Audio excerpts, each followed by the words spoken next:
જય શ્રી કૃષ્ણ ફ્રેન્ડ્સ, આજે બનાવશું મસ્ત ચટપટું ટેસ્ટી ફ્લેવરફુલ કટોરી ચાટ, અને એ પણ તળ્યા વગર. તમે આનો લુક જુઓ ફ્રેન્ડ્સ, ખાવાની મજા આવી જશે.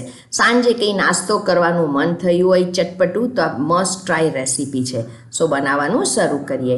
એક બોલમાં લઈશું બારીક કાપેલી કાકડી, ટામેટું એકદમ નરમ નહીં લેતા, કાંદો, બાફેલું બટાકું, બારીક કાપેલો ફુદીનો જેની સુપર ફ્લેવર આવશે, બારીક કાપેલી કોથમીર, દાડમના દાણા જેનાથી ખાટો મીઠો મસ્ત ટેસ્ટ આવશે, બારીક કાપેલા લીલા મરચાં, ચાટ મસાલો, મીઠું અને સંચળ બેઉ આ રીતે મિક્સ કરીને નાખજો, અને સ્વાદ પ્રમાણે ફ્રેશલી આ રીતે ક્રશ કરેલા મરી, મસાલા સિંગ, મસાલા ચણા અથવા તો શેકેલી સિંગનો અધકચરો ભૂક્કો નાખજો, લીંબુનો રસ, ને બધું મિક્સ કરીએ. તમે આ જોઈ શકો છો, એકદમ ફ્લેવરફુલ થયું છે.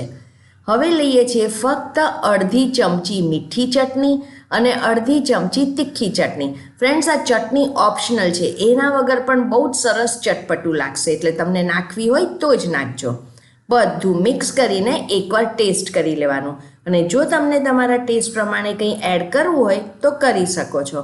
ટેસ્ટી ફ્લેવરફુલ સેલડ તૈયાર છે. તમે એમ નેમ ખાઈ લેશો, એટલું મસ્ત ફ્લેવરફુલ છે.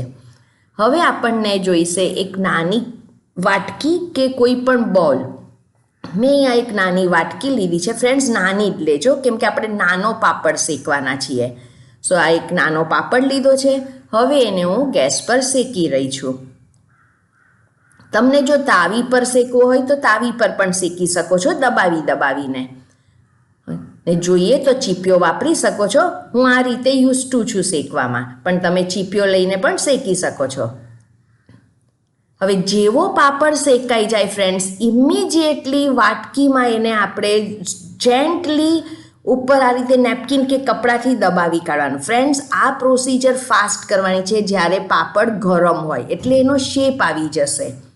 હવે તમે જુઓ કે ફાઇન મસ્ત કટોરી શેપ થઈ ગયો છે. સો બહુ જ ઇઝી છે. જેવો ગેસ પર શેકી લો, તરત તમારે વાટકી પર મૂકીને એને જેન્ટલી પ્રેસ કરવાનું છે, એટલે શેપ તરત આવી જશે. પણ તેલ ચોપડ્યા વગર પરફેક્ટ કટોરી અહીંયા થઈ ગઈ છે.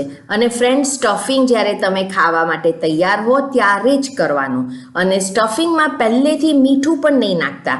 જ્યારે તમે કટોરી સ્ટફ કરવાના હો ત્યારે આપણે જે સેલેડ બનાવ્યું છે એમાં મીઠું ને સંચળ નાખજો, પહેલેથી નહીં નાખતા.